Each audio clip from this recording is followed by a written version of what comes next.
Hey everybody, today the entire Doctors of Running team is going to be giving our thoughts and our review of the Mizuno Wave Rider 25. This is the 25th edition of one of my all-time favorite shoes, and a big reason for that is that I ran my first marathon in the Wave Rider 18, I think it was 18, and that was at the Chicago Marathon. So it was fun to always be testing the new models. It's got a little sweet spot in my heart, but that's not really going to influence this review. So let's dive into the specs, and then we'll go through the sections of this review. So this shoe features a lot of new things compared to what we've seen in the past. We saw in the Wave Rider 24 the addition of a heel wedge of a new foam. This time we get the entire thing, and that does a lot of stuff to how this shoe performs while still staying true to what we've had in previous versions. So in terms of weight, we're looking at, for a men's size 9, 9.7 ounces, so dips below the 10 ounce mark, and for women it's 8.1 ounces, and it keeps the pretty typical 12 millimeter drop that the Wave Rider has had through the years. They are doing the mesh version. Here is what we have and what we tested. I do believe I saw a wave knit version, which probably has some different specs, but they are changing some of the construction of these shoes to help reduce their carbon footprint. So some of the upper has that construction to it. They're using things like castor bean components for the wave plate, all in efforts to make shoes a little bit more sustainable. But let's go down to the midsole. It's made up completely of Mizuno Energy. So it's the first time that the Wave Rider has gotten a full Energy midsole, which certainly changes how this shoe feels, while still staying pretty true to what people who like Wave Riders are used to feeling. The other thing that we'll see is the outsole is pretty typical of the previous versions as well, using the same type of rubber, their X10 rubber here that people are used to, super durable. So let's go into fit. Wave Rider 24, the mesh version for me, was a little bit off in fit. It fit pretty long and wide, almost a full half size up at least, whereas this one goes back to the fit of my favorite Rider ever, the Rider 23. So it's a little bit more streamlined. It's certainly true to size. The only difference between this one, or the biggest difference between this one and the 23, is that it does widen a little bit through the toe box here, which is helpful for splaying. The upper is really stretchy in the toe box, so it's accommodating to different foot types. You have a gusseted tongue, which is really secure, and just overall moderate padding throughout. Nothing seems, overly plush or stuffed. It's just very typical fit. The tongue doesn't have anything that secures the laces to it like you see in most shoes, but it was not a problem at all in any way. So again, the fit here, true to size. For me, I didn't have any hot spots. I didn't have any slipping. It was very secure through the midfoot. Everything was pretty streamlined, and it was breathable. It's the summer here in Wisconsin, so not that it's the hottest place on the planet, but no problems with overheating in this shoe. If we move on to... Now let's talk about the performance of this, including the ride and kind of what runs this shoe is best for. This is the first time that, for me, a Wave Rider is no longer in the firm category. It's certainly on the spectrum of soft to firm. It sits a little bit on that softer end of the spectrum. The Energy foam is just really compliant and really squishy and really bouncy. It's not like a sinking softness, but it certainly is soft under the foot. It's going to bounce under your heel and in the forefoot here. You'll see that this forefoot here, as I bend it, is relatively rather flexible, even in comparison to previous models, and that certainly was evident for me as I was taking this on longer runs. I noticed a little bit more demand through my first ray, my big toe, as I would have to go into a little bit more extension. Not a bad thing, it's just a reality. And so I wrote this in my review of this shoe in the DPT section, but just thinking about what a certain demand that a shoe will place on a foot and what that could mean for certain populations of runners. In that case, I spoke about people with rigid first rays or rigid first toes at the MTP joints. So just something to consider if you have a need for a shoe to assist you through toe off. this probably isn't your best option, but for most of us who have normal range of motion through the first ray, this is going to allow your foot to have some of the mechanisms that it does, placing your foot into mechanical advantage position and using some of the things that create a rigid lever through your foot naturally. So certainly more flexible through the forefoot than the previous versions, but still rolls really nice. I did notice with the 12mm drop, this thicker outsole that you have in the heel, and just a little bit, you can see it extends out a bit from where your calcaneus sits. So you have a little bit of a posterior flare, a little bit more chunk, and a thicker rubber. I did notice that it would kind of get in the way during some of my landings, which put a little bit more demand on my tibialis anterior, which I have some stuff that I'm working on there. So it kind of heightens my awareness of that when something's placed more load. So when I would go on casual runs with this and I was just running through, and I'm a heel striker, I did notice a little bit more demand. So I think the heel was probably the least smooth, but it was still really soft. So even with that little bit of clunkiness in the heel, it still was soft enough to catch me, and then rolled really nice and smooth and bouncy through the Energy forefoot here too. So the one thing that was different, the Rider 24, 23 were these really versatile trainers for our entire team, me included, and I felt like I could do hard workouts in them despite the weight. They just have some snappiness to them in general. And then they also could do, casual daily miles, recovery runs.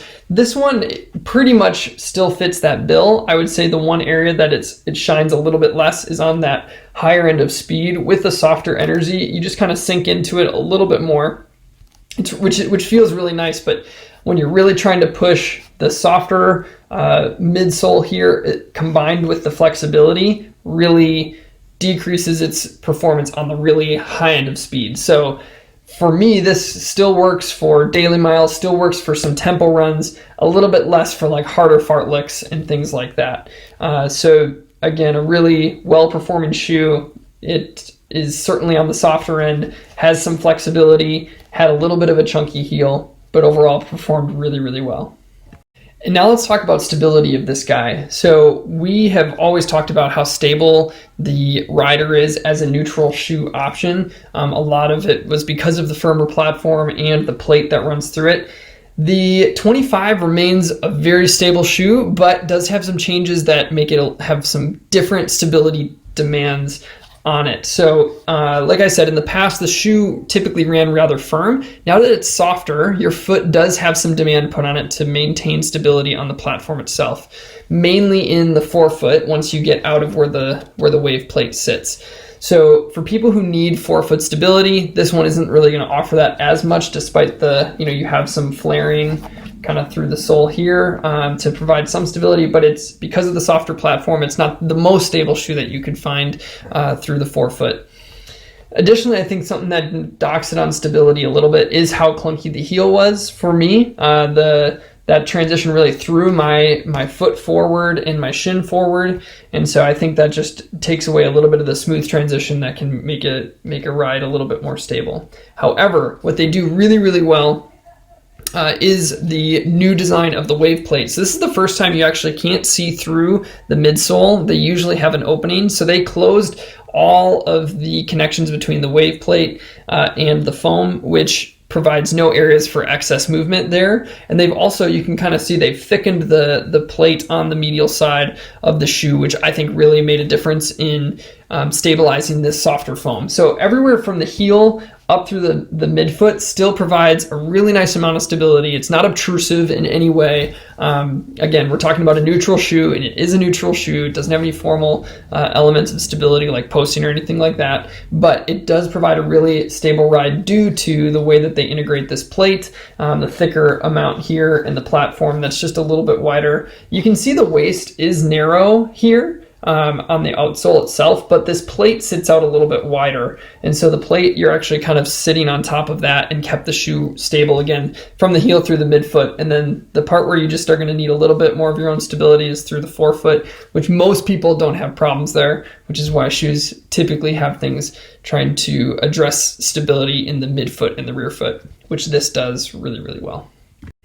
All right, so the Rider 25 really was a success for me. I think that when we had the 24, we had the heel wedge, so just this part underneath the plate was the Mizuno Energy, and we loved how that cushioned heel strike and really felt bouncy in through midfoot into toe off. And now you get the whole thing, and it's really soft. I hope that in the future we see some changes. I would love to see the forefoot just a little bit less flexible. I think given how soft that this foam is over time,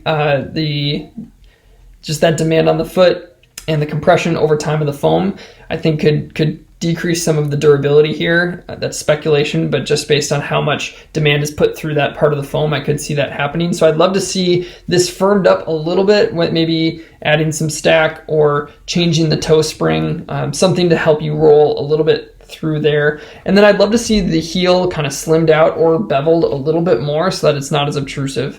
But I love the fit on the top. I hope they keep it consistent like this, and I think they have a really strong shoe. For people who like Wave Riders, again, you are getting another trusty Wave Rider. It's not going to be anything too crazy different unless you're really sensitive to a slightly softer foam. That said, it's not the softest foam out there. It's just definitely you finally shift over to the softer end of the spectrum.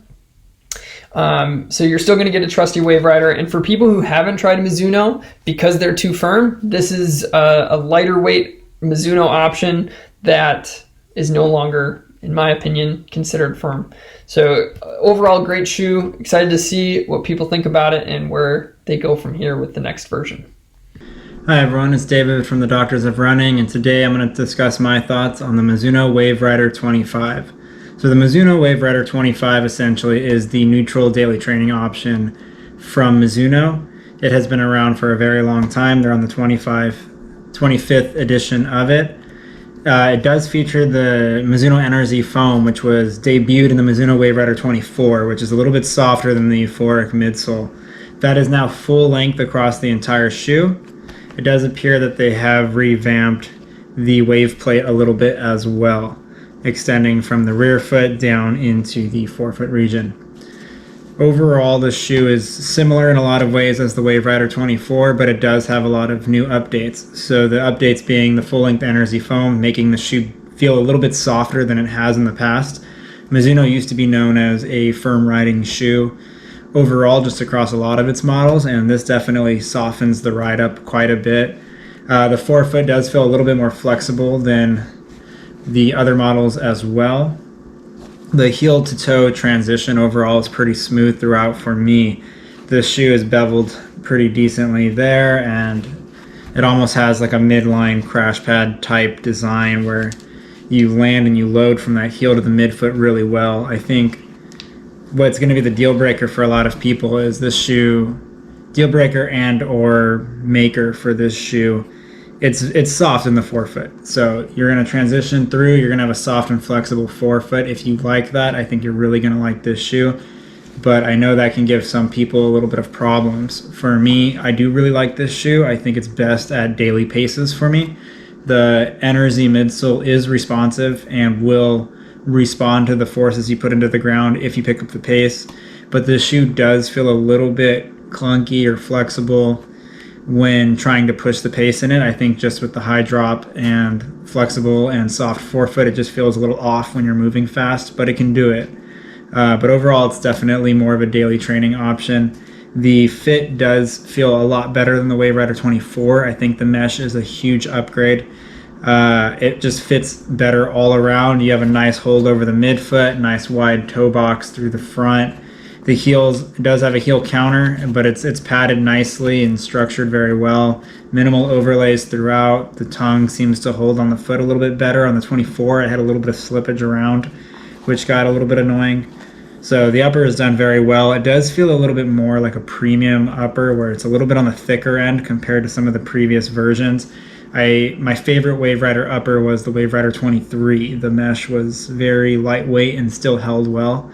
I feel like this one kind of goes up in thickness a little bit, which is great if you're in cold climates, but running in Southern California, I just got a little bit warm for me. But other than that, I mean, it's a great upper. It fits really well. So a little bit more of almost like a premium upgrade to the Mizuno Wave Rider premium being that more softer, I guess you could say protective in some ways, of the midsole, and then the upper also just having a little bit more structure to it throughout. But overall, the Mizuno Wave Rider 25 still keeps a lot of its roots. It does have that high heel to toe drop transition. Still has that smooth ride that it has always had. It just softens up and gets a little bit more flexible up front.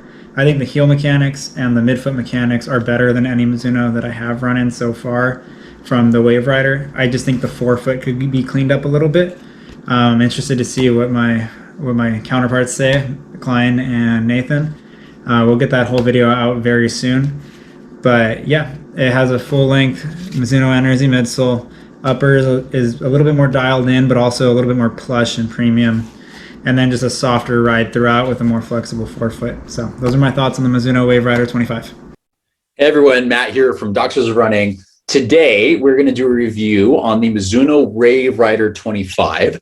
So this was a favorite among the group, at least for the 24, the previous year, where it was such a snappy shoe, but it only had that now that we know, really good feeling Mizuno Wave Energy, which you can see, right? They got the tag right there. Foam only in the heel. This version now returns, and you're seeing it in the full length of the shoe, which really changes the ride. It may look a teeny bit similar, but this is a very, very, very different shoe from the last version. They totally redid the sole. Outsole is different. The way the upper is different. Length is different. So we're going to talk about this in a couple different manners. I know David and Nathan are also giving their thoughts on this. We're going to do this nice combined video. But here are my thoughts. Very interesting shoe, very different, very unique. And there's a couple things that we'll talk about that make it unique. So Mizuno, starting with fit, the upper is very different from the last version. I have not tested there's a wave knit version of this. We have not tested this, only got the mesh. The Wave Rider 24, we tested both the mesh and the wave knit, and I like the wave knit better. This one is the mesh one. The wave knit 24 fit me true to size. What is it called? The mesh and the 24 fit me a little bit long. This mesh fits me totally true to size. I would not go up or down in size. In fact, this felt just a teeny bit snug at first, but then the upper starts to relax and you'll have a little bit more room. So fairly normal width through most of the shoe, a teeny bit extra room through the midfoot. Heel is fairly good, maybe just a tad extra room, but I did not have to lace lock the heel at all. Really big, thick heel counter back here, so very stable. I didn't have any problems because there's a lot of cushioning around the heel collar, so it didn't create any problems.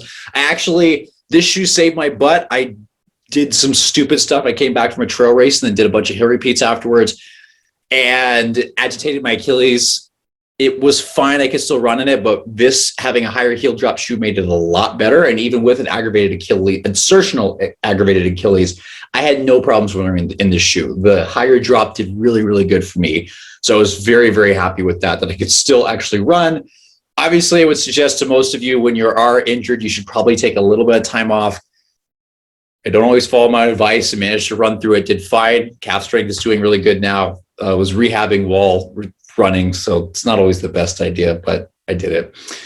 But did great in this shoe. So fit, again, upper is a little bit thicker than last version. It's a little warmer, which when I was putting most of my miles on this, luckily things were just a teeny bit cooler. Now the temperature is shooting up to 90, 100-ish degrees here. The upper, it can get just a teeny bit warm just because it's thick, but it's really not that bad.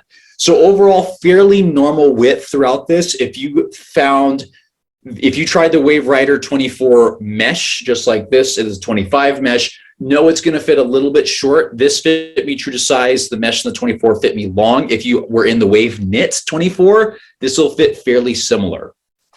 So on to the sole of the shoe, also very different. So now there's a full-length Energy midsole, which this is the first time I've tried a full-length Energy sole. We've had a couple with the rear foot, right?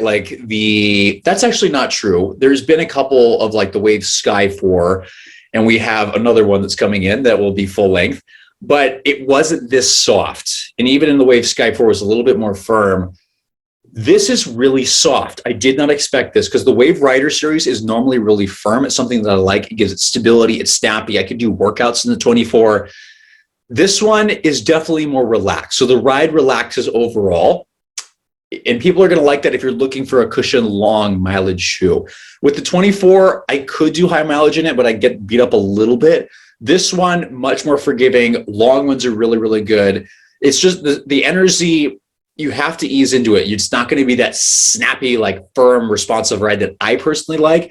It's much softer. There is plenty of bounce to it. And it always feels, I always run faster than I expect in this shoe, but the ride is just a little bit more relaxed. There's also another reason for that. I haven't had a shoe with this much flexibility in the forefoot in a long time. So this is very flexible up front. The plate only goes into the midfoot, which it does provide stability back here. We'll talk about that in a second. So a little more rigid back here is expected, but the plate doesn't come through here. There's a lot of flexibility up front. There's a little toe spring, but the flexibility really is something you should be, for those of you that have limited toe mobility, you should be a little cautious with this shoe. I did find it helped me roll forward off of the shoe really, really well. So most people with normal toe mobility, or some people that actually want a flexible forefoot, which is kind of hard to come by in today's like plated and stiff shoe realm. If you want a flexible forefoot, this is going to be your shoe. It's really good. For those people with limited toe mobility, you're going to have to be a little careful because this is going to be a lot more flexible than most shoes than I can compare. Probably the only other thing I can think of is something like a Kinvar or something like that. That's maybe just a little closer to the ground. Plenty of forefoot cushioning, even though as a typical Mizuno, there's like much larger stack in the heel than the forefoot, but the forefoot is still cushioned. The Energy does a great job of providing a very protective and slightly softer ride. So yeah, toe off is super smooth. I can pick up the pace in this, but it's not quite as aggressive as the 24. So still a shoe that I use for all my mileage, use for easy runs, fartleks. It took me a bit to figure the sole out because I was trying to, I was expecting the 24, but instead got a far bouncier, not as snappy, but bouncier ride. So it just took my body a little bit to figure out, but it can still move. It's still slightly lighter. It's 9.7 ounce now. It gained a little bit of weight for this men's size 9. I think it's 8.1 ounce for women's size 8 with your classic 12 millimeter drop. But it's definitely more protective and it'll probably work better with a lot more people than the 24. But if you like the 24 for how aggressive it was, this one's going to be a lot softer. Again, like same thing, heel is softer, forefoot is also soft, but just slightly firmer. Transition is really nice, even though this is a 12 millimeter drop. I can't speak. Even though it's a 12 millimeter drop, the foam compresses quite a bit, so it feels lower. You're still going to be fine if you're looking for a 12 millimeter drop shoe. Just know that if you are worried about that, if the drop seems too much to you, this is the foam compresses. Remember, the drop is this. The numbers that they give you is static. Shoes are dynamic; they move, and the softer midsole compresses more. So I actually felt a little bit lower. But overall, really good. Roll through is really, really good. It can pick the pace up. If you're not used to slightly softer shoes, you have to figure it out like me. It typically takes me a little bit when I have a softer shoe. So yeah, very different for a rider. It's slightly softer. Now, stability wise, again, the Wave plate always does a really good job with this. Every single rider has always been very, like some of the most stable neutral shoes we've tried. Part of that definitely comes from the Wave plate where that medial side comes up quite a bit. Usually they're also firmer, so that's an inherently more stable shoe. This shoe is softer, so it loses some of the stability just because a softer surface is inherently less stable. But the plate does still lock the foot in really, really well. This is a great way to have, if you want something just a hair more stable, but don't want to post, I highly suggest a Rider series because they do really, really well with this. Not going to be as stable as the previous version, but still plenty for me to do 15, 16, 20 miles in without too much trouble and without getting too fatigued. So just a step down, but not enough for me to go, oh, I would worry about this. For anybody that really, is sensitive to this, people will generally be fine. If you need more stability, I highly suggest looking at the Inspire. If you like Mizuno, very different shoe in terms of little stiffer, a little heavier, but definitely more supportive. But the Rider does just fine for me still, even with the softer ride. So no pun intended on that, but just a very different shoe from previous Riders. It again relaxes. The forefoot is much more flexible, not a lot of toe spring that you expect. So again, people with needing a little stiffness here should be cautious. People that like it, they'll do great. I do like the way they're doing the plate. That's still doing good, providing rigidity back here. But I'm excited to see what they do with the Energy foam. There's obviously several Japan racing flats that I've been looking at, but haven't been able to get my hands on that are full Energy. But I think Mizuno has something really special with the foam, and Mizuno always waits to do things because they take their time and they do things really well. So there's some very cool stuff coming down the pipeline that we're excited to share with you soon. And this is just the beginning. So I think if you've never tried a rider before, because you're like, oh, she's kind of aggressive, the 25 is going to be a good shoe for you to try. It's great, more normal width, a little bit more. It fits me very true to size. Upper does stretch. There is a slight performance fit if you can lock down the laces, but it still can relax when you need to if you loosen those up. Solid heel counter back here, plenty of cushioning, bouncy foam, still slightly stable. And I love this full ground contact outsole. Thank you. Having this filled in definitely contributes to stability and a nice transition through there. So, and I actually have 100 miles in these. And the durability, this is my left shoe, which normally gets torn up. I haven't worn through the outsole. It's still doing good. So if you're looking for a very high mileage shoe that's going to last you a long time, this is it. 100 miles on these babies, I think 120 miles. And they're still doing really strong. No problems with the upper at all. Energy still feels exactly like it did the first day, which is very cool. Obviously getting some wear along the Energy, but the reinforcements here are doing surprisingly well for a shoe with 100 miles. So yeah, durability is really good.